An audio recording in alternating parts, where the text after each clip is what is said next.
और यहाँ पर पोटेंशियल फाइंड आउट कर रहे हैं, तब भी आप लोगों के लिए इंपॉर्टेंट पार्ट है। तो स्फीयर जो है अपने पास देखें, एक तो है सबसे पहले सॉलिड स्फीयर,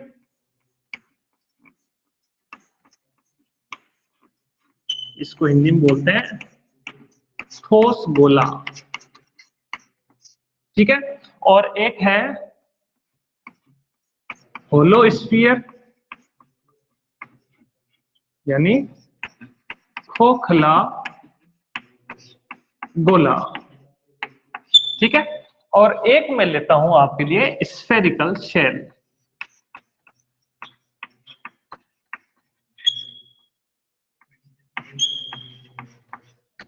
ठीक है।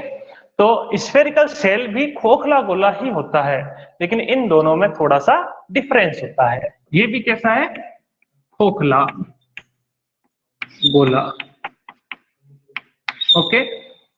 तो अब यहां पर देखो, मेडिकल वालों के लिए ज्यादा डिफरेंशिएट नहीं करवाता है, यानी ज्यादा चीजों को बिखेरता नहीं है, केवल एक ऊपर ऊपर का मोटा मोटा टॉपिक उठा लेता है और उसी से क्वेश्चन आते हैं।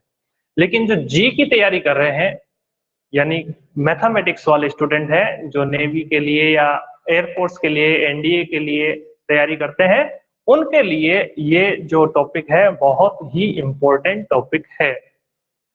तो सबसे पहले देखिएगा स्फेरिकल शेल क्या चीज है और होलो स्फीयर क्या है, इनके बारे में देखते हैं।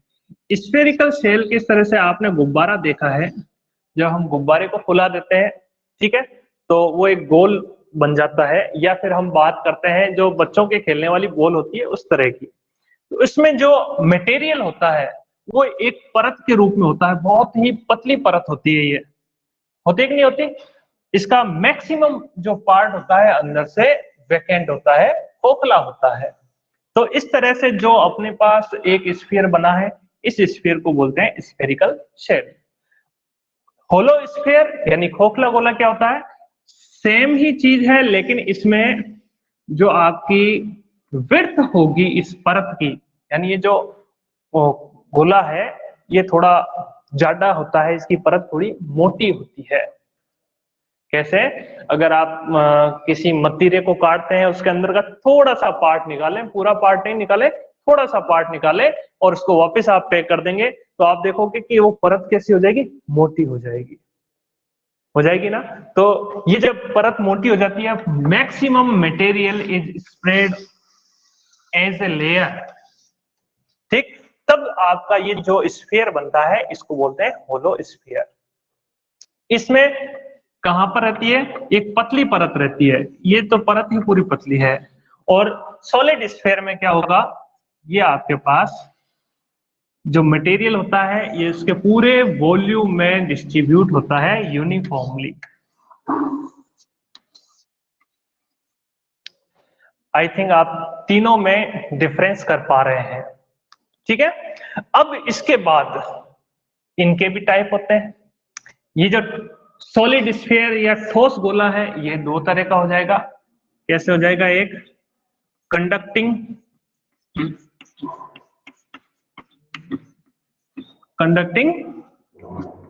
सॉलिड स्फीयर यानी चालक ठोस गोला, यानी ये जो गोला है वो कंडक्टिंग मटेरियल का बना हुआ है, चालक धातु का बना हुआ है, ठीक। दूसरा क्या हो सकता है इसका, नॉन कंडक्टिंग सॉलिड स्फीयर यानी अचालक ठोस गोला। ये बात समझ पा रहे हैं, ठीक। तो इसी को डिफरेंशिएट करते हैं अपन फिजिक्स के अंदर, जब डेरिवेशन करेंगे केवल इसी को ही दो पार्ट में डिफरेंशिएट कर देते हैं, स्फेरिकल शेल और होलो स्फीयर यानी खोखला गोला को हम एज इट ही रखते हैं, इसमें हम ज्यादा डिफरेंट नहीं कराते।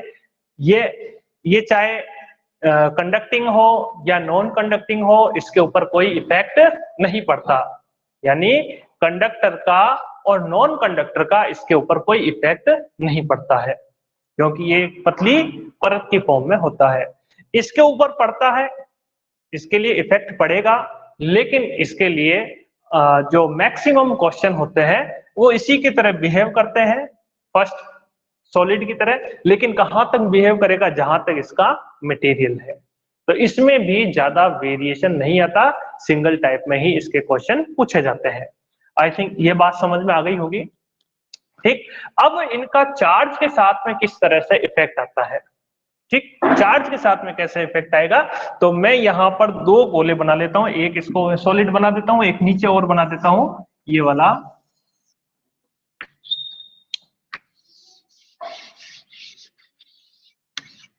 ये भी ठोस गोला है ना। अच्छा दिख रहा है ना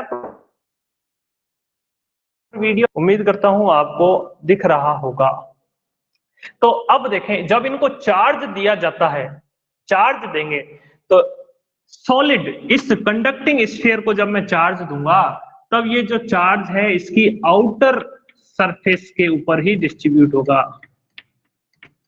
चार्ज कहां पर डिस्ट्रीब्यूट होगा, ये कंडक्टिंग स्फीयर के लिए इसके लिए चार्ज हमेशा आउटर सरफेस पर ही डिस्ट्रीब्यूट होता है, और इस नॉन कंडक्टिंग को जब चार्ज दिया जाता है तो ये इसके पूरे वॉल्यूम में स्प्रेड होता है। ये आउटर सरफेस पे नहीं होगा, ये कहां पर होगा, पूरे वॉल्यूम में। आपको ये कंसेप्ट सीखने की बहुत सख्त आवश्यकता है।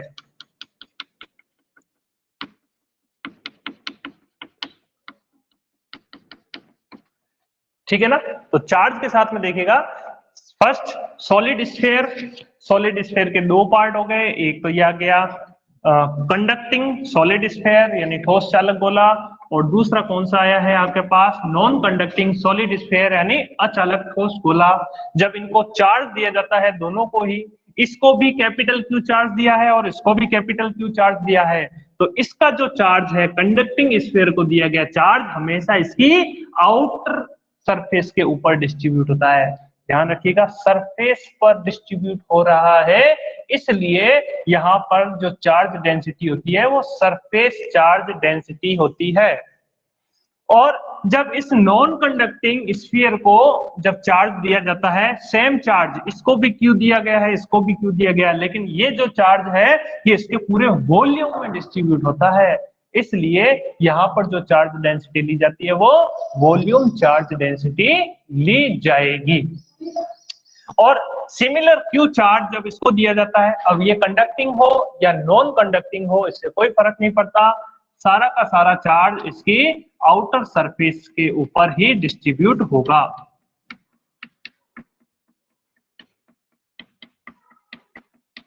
ठीक है, ये कोई सा भी हो सकता है, कंडक्टर भी हो सकता है और नॉन कंडक्टर भी हो सकता है, तो भी इसके ऊपर चार्ज ऊपर ही आउटर होगा। तो अब देखें हमारे पास में कितने हो गए, चार तरह के स्फीयर हो गए। यहां तक इस की बात करता हूं, एक तो कंडक्टिंग सॉलिड स्फीयर, एक नॉन कंडक्टिंग सॉलिड स्फीयर, एक हम लिख लेते हैं कंडक्टिंग स्फेरिकल सेल और एक नॉन कंडक्टिंग स्फेरिकल सेल। ठीक है ना, ये दोनों को ही कंसीडर कर लेता है एक जैसा ही। तो इन तीनों, इसकी तो दोनों कंडीशन आप देख लीजिए और इसकी ये वाली कंडीशन देख लीजिए, चार्ज जो होता है वो आउटर सरफेस के ऊपर ही डिस्ट्रीब्यूट हो रहा है, इसलिए ये दोनों एक जैसा बिहेव करेंगे। इसलिए ये वाला स्फीयर यानी स्फेरिकल सेल और एक ये कंडक्टिंग सॉलिड स्फीयर, ये कैसे करते हैं, एक जैसे बिहेव करते हैं। इनके लिए जो डेरिवेशन होगा वो सेम ट्रीट करेगा। तो मैंने नोट्स के अंदर दोनों के लिए एक ही डेरिवेशन बना करके भेजा है। और जब इसको चार्ज दिया जाता है तो सिमिलर, अगर ये कंडक्टर है तो ऊपर की तरफ चार्ज डिस्ट्रीब्यूट हो जाएगा, और अगर ये नॉन कंडक्टर है तो इसका जो वॉल्यूम है इस वॉल्यूम के अंदर चार्ज डिस्ट्रीब्यूट हो जाएगा। आई थिंक आपको ये आज का ये टॉपिक समझ में आया है और आप कंसेप्ट अच्छे से इसको यूटिलाइज कर पाएंगे। इसके साथ में आपको देखो जो काम में आने वाली चीज मैथमेटिक्स की है, मेंसुरेशन वाला टॉपिक। एक तो वॉल्यूम है, वॉल्यूम ऑफ स्फीयर कितना होता है बताएं, 4/3 पाई r क्यूब। ठीक है, वॉल्यूम की जरूरत पड़ेगी और सरफेस एरिया की जरूरत पड़ेगी, सरफेस एरिया, और ये होता है 4πr²। बात समझ में आ गई होगी आप सभी को। मैं सोचता हूं आप लोगों को कोई प्रॉब्लम नहीं है। तो अब मैं आपके लिए टॉपिक स्टार्ट करता हूं, electric potential due to a solid conducting charge sphere. यानी अपने पास ये